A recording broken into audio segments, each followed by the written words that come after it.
नमस्कार दोस्तों, मैं आलोक शुक्ला आज फिर उपस्थित हूं प्रसंग में बिल्कुल एक नए विषय के साथ। लेकिन आगे बढ़ने के पहले मेरी चैनल को सब्सक्राइब जरूर कर लीजिए और बेल आइकॉन भी दबा दीजिए ताकि आपको हर नए वीडियो का नोटिफिकेशन तुरंत मिलता रहे। आज हम बात करेंगे लद्दाख में जो सोनम वांगचुक का अनशन लंबे समय से चल रहा है उसके बारे में। पूर्ण राज्य और संविधान की 6ठी अनुसूची लागू करने की मांग को लेकर केंद्र शासित प्रदेश लद्दाख के जाने माने पर्यावरण कार्यकर्ता और एजुकेशनिस्ट सोनम वांगचुक के अनशन को 2 सप्ताह पूरे हो चुके हैं। सरकार की ओर से अभी तक इस संबंध में कोई विशेष पहल नहीं की गई है। आइए जानते हैं कि सोनम वांगचुक कौन है और वो क्यों अनशन कर रहे हैं। सोनम वांगचुक की प्रसिद्धि आमिर खान की फिल्म 3 इडियट्स की सफलता के बाद हुई, जब लोगों को पता लगा कि इस फिल्म में आमिर खान का चरित्र वास्तविक जिंदगी में शिक्षा के लिए जीवन समर्पित कर चुके सोनम वांगचुक पर आधारित था।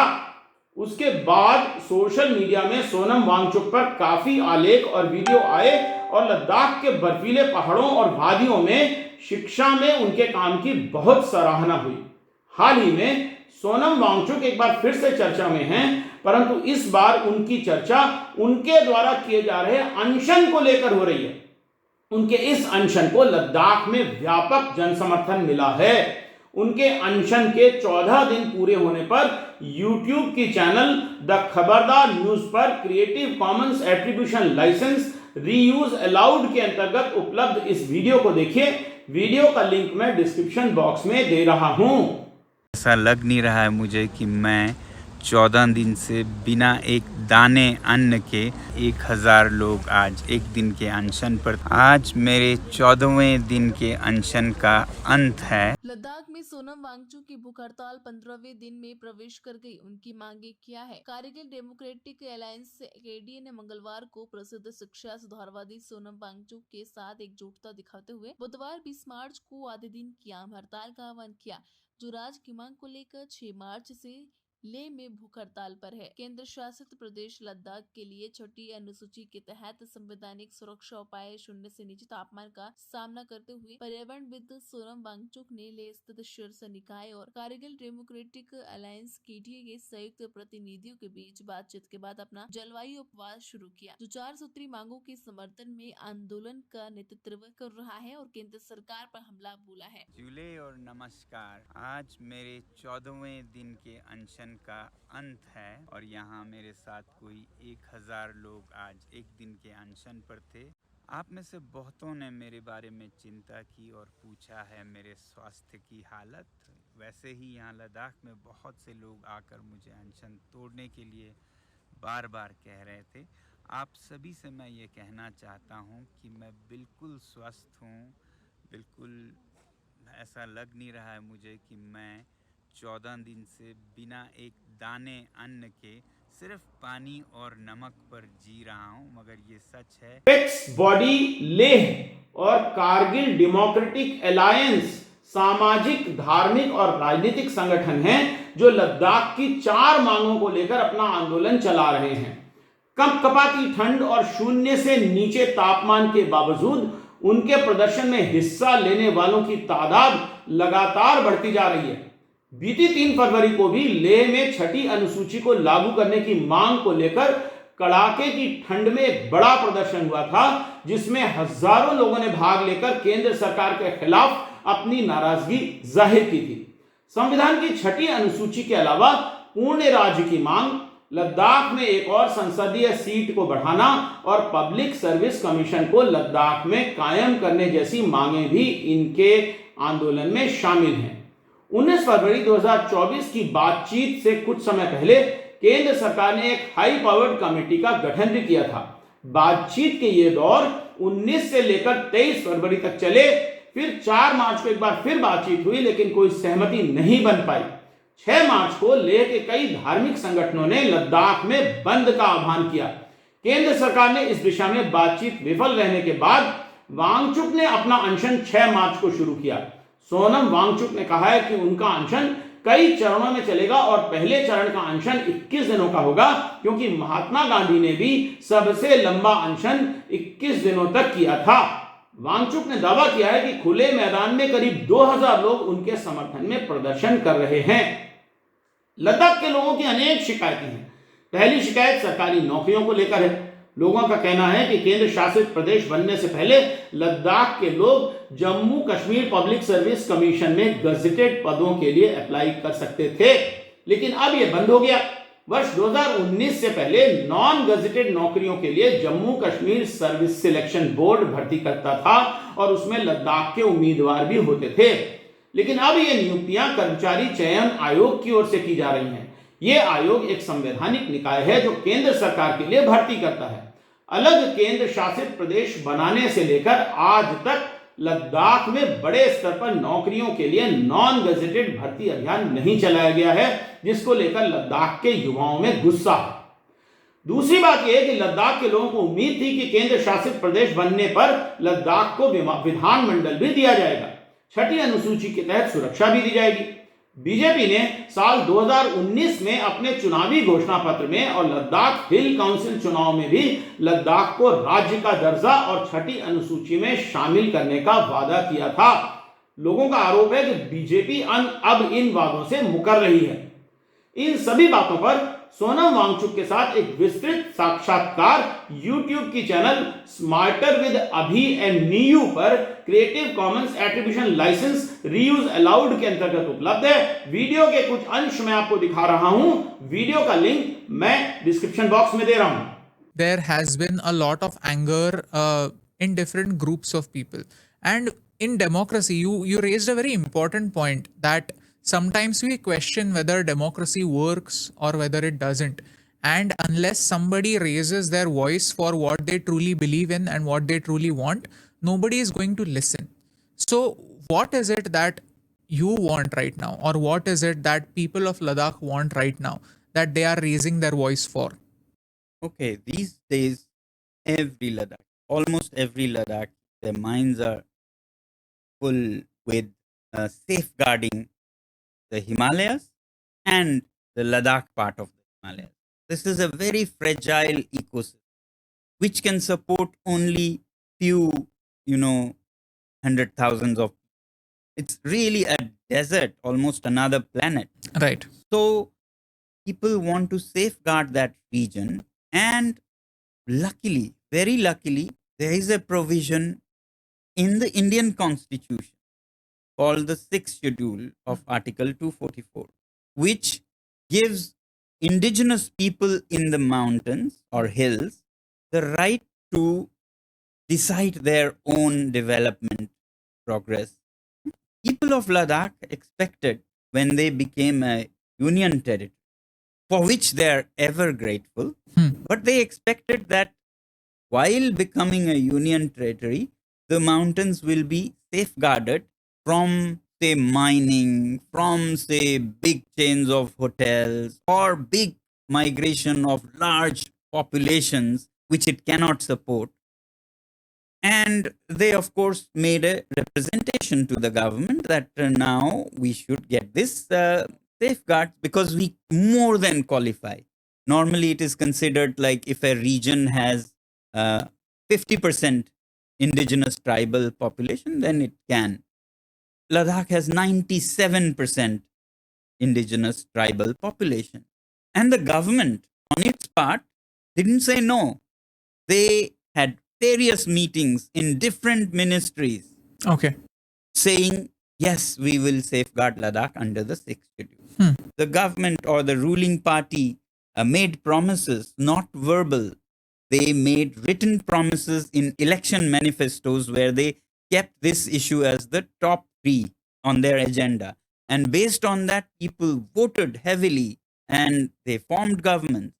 But then after a year or two, suddenly things changed and they backed out and they are no longer keeping their promise. So every Ladakhi is, I would say, upset, if not angry, that how is it possible you make written promises and then it's like giving a written check and then you go to the bank and it says it's bounced That's legally also and ethically. But then it's very छठवीं अनुसूची को लेकर इतनी बात हो रही है, तो आइए समझने की कोशिश करते हैं कि इस अनुसूची में आखिर है क्या।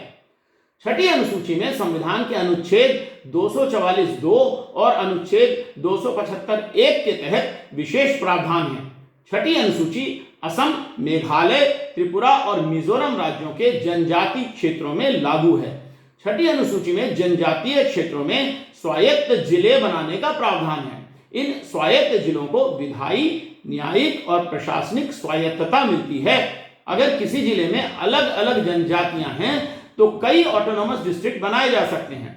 हर स्वायत्त जिले में एक ऑटोनॉमस डिस्ट्रिक्ट काउंसिल या एडीसी बनाई जाती है, जिसमें 30 सदस्य हो सकते हैं। इस काउंसिल को भूमि, जंगल, जल, कृषि, ग्राम परिषद, स्वास्थ्य, स्वच्छता, ग्राम और नगर स्तर की पुलिसिंग, विरासत, विवाह और तलाक, सामाजिक रीति रिवाज और खनन आदि से जुड़े कानून नियम बनाने का अधिकार है। केवल असम की बोडोलैंड टेरिटोरियल काउंसिल एक अपवाद है, जिसमें 40 से ज्यादा सदस्य हैं और उसे 39 विषयों पर कानून बनाने का अधिकार भी प्राप्त है। संविधान की छठी अनुसूची में शामिल करने की मांग लद्दाख में क्यों हो रही है, आइए इसके कारणों को जानने की कोशिश करते हैं। पहला कारण तो यह है कि जम्मू और कश्मीर पुनर्गठन अधिनियम 2019 से जहां जम्मू कश्मीर को विधानमंडल के साथ केंद्र शासित प्रदेश बनाया गया था, वहीं लद्दाख को भी केंद्र शासित प्रदेश तो बनाया गया, परंतु उसमें विधानमंडल का प्रावधान नहीं रखा गया। पूर्ववर्ती जम्मू कश्मीर विधानसभा में लद्दाख क्षेत्र से 4 विधायक थे। लद्दाख के लोगों को लगता है कि प्रदेश स्तर पर जन प्रतिनिधित्व पूरी तरह से समाप्त हो गया है और प्रशासन नौकरशाहों के हाथ में है। राजनीतिक प्रतिनिधित्व और स्वायत्तता के लिए छठी अनुसूची की मांग की जा रही है। दूसरा कारण, लद्दाख का प्रशासन लद्दाख के युवाओं के लिए स्थानीय रोजगार के अवसर पैदा करने में विफल रहा है। लोगों को लगता है कि जम्मू कश्मीर से अलग होने के बाद लोक सेवा आयोग की अनुपस्थिति से सरकारी नौकरियां कम हुई हैं। तीसरा कारण है कि लद्दाख के लोग अपनी अनूठी सांस्कृतिक विरासत और पारंपरिक रीति रिवाजों की रक्षा के लिए भी छठी अनुसूची की मांग कर रहे हैं। उन्हें लगता है कि गुज्जर, बकरवाल, बोर्स, चांगपास, बाल्टिस और पुरीपास जैसे आदिवासियों की विशिष्ट सांस्कृतिक संपत्तियां और उसका संरक्षण छठी अनुसूची में शामिल होने पर ही किया जा सकता है। चौथा कारण है कि पर्यावरण कार्यकर्ताओं ने लद्दाख के नाजुक पर्यावरण में खनन और औद्योगिकीकरण से संबंध में गंभीर चिंताएं जताई हैं। ऊंचे स्थानों पर रेगिस्तान जैसे इलाके, ग्लेशियरों और घास के मैदानों की रक्षा के लिए छठी अनुसूची खनन, औद्योगिक और पर्यावरण पर नियंत्रण प्रदान करेगी। इस पर स्थानीय लोगों के नियंत्रण से छठी अनुसूची की मांग की जा रही है। पांचवा कारण है कि लद्दाख की आबादी के लिए अधिवास सुनिश्चित करना, यह भी छठी अनुसूची की मांग का एक कारण है। और छठवीं चीज है कि लोगों को लगता है कि छठी अनुसूची से जमीनी स्तर पर लोकतांत्रिक संस्थाएं मजबूत होंगी। ऐसा नहीं है कि छठी अनुसूची में शामिल करने के संबंध में किसी प्रकार की सावधानी की आवश्यकता नहीं है। पूर्व के अनुभव ने बताया है कि किसी क्षेत्र को छठी अनुसूची में शामिल करने में अनेक व्यावहारिक कठिनाइयां भी उत्पन्न होती हैं और छठी अनुसूची में शामिल करने मात्र से उनकी सारी समस्याओं का हल नहीं होता। कुछ महत्वपूर्ण बातें आपको मैं बताना चाहता हूं। पहली बात यह कि छठी अनुसूची के क्षेत्र कई आदिवासी समुदायों को बाहर भी कर देते हैं, जिससे असमान व्यवहार और बहिष्कार भी हो सकता है। असम, मेघालय, त्रिपुरा और मिजोरम आदि में भी छठी अनुसूची के क्षेत्र कुछ आदिवासी इलाकों तक ही सीमित हैं। दूसरा कारण यह है कि प्रभावी विकेंद्रीकरण का अक्सर व्यवहारिक रूप में अभाव होता है। उदाहरण के लिए संपूर्ण बोडो प्रादेशिक क्षेत्र के जिलों के लिए केवल एक ही जिला परिषद है। तीसरी बात यह है कि स्वायत्त परिषदों द्वारा बनाए गए कानूनों के लिए राज्यपाल की सहमति की आवश्यकता होती है, इसलिए राज्य और केंद्र का नियंत्रण वास्तविक रूप से कम नहीं होता है। चौथी बात है कि स्वायत्त परिषदें केंद्र से मिलने वाले विशेष पैकेज के अलावा धन के लिए संबंधित राज्य सरकारों पर ही निर्भर रहती हैं। पांचवा, भ्रष्टाचार और वित्तीय कुप्रबंधन भी लगातार बना ही हुआ है। और छठवीं बात जो कही जाती है वो ये है कि स्वायत्त परिषदों में कुशल और पेशेवर विशेषज्ञों की कमी है, इसलिए भी विकास प्रभावित होता रहा है।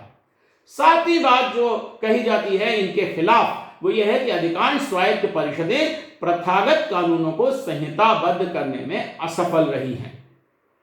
फिर भी लद्दाख के परिप्रेक्ष्य में हमें छठी अनुसूची में शामिल करने की मांग को पर्यावरण से भी जोड़कर देखना ही होगा। लद्दाख में अनियंत्रित विकास के कारण पर्यावरण को बड़ी क्षति हो रही है। 26 जुलाई 2017 को द थर्ड पोल पर प्रकाशित एक रिपोर्ट में बताया गया है कि भारत के हाईलैंड लेह शहर में पर्यटकों की बढ़ती संख्या के कारण यहां के सबसे अमूल्य संसाधन जल में कमी आ रही है। इसका भूजल पर सबसे ज्यादा प्रभाव पड़ा है। रिपोर्ट का लिंक मैं डिस्क्रिप्शन बॉक्स में दे रहा हूं। एक अनुमान है कि पर्यटक विभाग द्वारा चलाए गए अभियान से पर्यटकों की संख्या जो 1974 में केवल 527 थी, 2016 में बढ़कर 2,30,000 हो गई। 1980 के दशक में लद्दाख में सिर्फ 24 होटल थे, आज 670 से ज्यादा होटल हैं। लद्दाख में बड़ी संख्या में गेस्ट हाउस और होटल होने के कारण आधुनिक शौचालय भी अधिक संख्या में बन रहे हैं, जो लेह में पानी की उपलब्धता पर और ज्यादा दबाव डाल रहे हैं। लद्दाख में आने वाले पर्यटक स्थानीय निवासियों से कहीं ज्यादा मात्रा में पानी का उपयोग करते हैं। लद्दाख इकोलॉजिकल डेवलपमेंट ग्रुप के एक अध्ययन में पाया गया है कि औसत लद्दाखी हर दिन 21 लीटर पानी का उपयोग करता है, जबकि एक पर्यटक के लिए 75 लीटर पानी प्रतिदिन की आवश्यकता पड़ती है। 23 जनवरी 2023 को डाउन टू अर्थ में प्रकाशित एक आलेख में बताया गया है कि लद्दाख के ग्लेशियर तेजी से पिघल रहे हैं, जिसका पर्यावरण पर बड़ा बुरा असर हो रहा है। इसके कारण लद्दाख की झीलों में पानी की कुल मात्रा में लगभग 20% की वृद्धि हुई है। इसके कारण हिमाचल प्रदेश और आसपास के क्षेत्रों में बाढ़ का खतरा उत्पन्न हो गया है। हम जानते ही हैं कि हिमालय बहुत कम उम्र का पहाड़ है और उसका पर्यावरण बहुत ही फ्रेजाइल या कमजोर है। हाल ही में जोशीमठ और उसके आसपास के लैंडस्लाइड और बारिश से हिमाचल प्रदेश तथा उत्तराखंड की तबाही से भी शायद हमने कुछ सीखा नहीं है। मनोहर पर्रिकर रक्षा अध्ययन और विश्लेषण संस्थान के अध्ययन की रिपोर्ट जो उनकी वेबसाइट पर है में बताया गया है कि लद्दाख में अचानक आने वाली बाढ़ का खतरा बढ़ गया है। उन्होंने इसका कारण पर्यावरण असंतुलन को बताया है। उनकी रिपोर्ट का लिंक मैं डिस्क्रिप्शन बॉक्स में दे रहा हूं। द कश्मीरियत की वेबसाइट पर 19 मार्च 2024 की रिपोर्ट में बताया गया है कि सोनम वांगचुक ने कहा है कि वे लोग लद्दाख की पहाड़ उद्योगपतियों और खनन कंपनियों को शायद बेच देना चाहते हैं। रिपोर्ट का लिंक मैं डिस्क्रिप्शन बॉक्स में दे रहा हूं। 21 जनवरी 2023 को सोनम वांगचुक ने ट्विटर या एक्स पर पोस्ट किया, जिसमें उन्होंने कहा all is not well in Ladakh. आपको याद होगा कि आमिर खान की फिल्म 3 इडियट का यह बड़ा प्रसिद्ध डायलॉग है ऑल इज वेल, पर सोनम वांगचुक आज कह रहे हैं ऑल इज नॉट वेल। उनकी इस ट्विटर पोस्ट का लिंक भी मैं डिस्क्रिप्शन बॉक्स में दे रहा हूं। सोनम ने यह भी कहा है कि केंद्र शासित प्रदेश बनने पर 2019 में लद्दाख के लोग मोदी सरकार के बहुत आभारी थे, लेकिन आज उनकी हालत आसमान से गिरे और खजूर में अटके जैसी है। भाजपा ने लद्दाख को उद्योगपतियों और खनन लॉबी के लिए खुला छोड़ दिया है। उनका कहना है कि लोकसभा चुनाव में वे उस दल को समर्थन देंगे जो उनकी मांगें पूरी करेगा। वो कहते हैं कि वे अपना निर्दलीय उम्मीदवार भी ला सकते हैं। हमें राजनीति से उठकर यह सोचना होगा कि आखिर लद्दाख से उठ रही इन मांगों तथा वहां पर चल रहे विरोध प्रदर्शन के पीछे कुछ न कुछ कड़वी सच्चाई तो है ही। केंद्र सरकार यदि जल्दी से कोई समाधान नहीं लाई तो अभी तक एक शांतिपूर्ण तरीके से चल रहा है यह विरोध प्रदर्शन बढ़ भी सकता है। चलते चलते एक सवाल आपसे, आपको क्या लगता है लद्दाख में अनियंत्रित पर्यटन और अनियंत्रित खनन को रोकने के लिए क्या कदम उठाना चाहिए? अपना उत्तर कमेंट सेक्शन में लिखकर जरूर दीजिएगा। नमस्कार।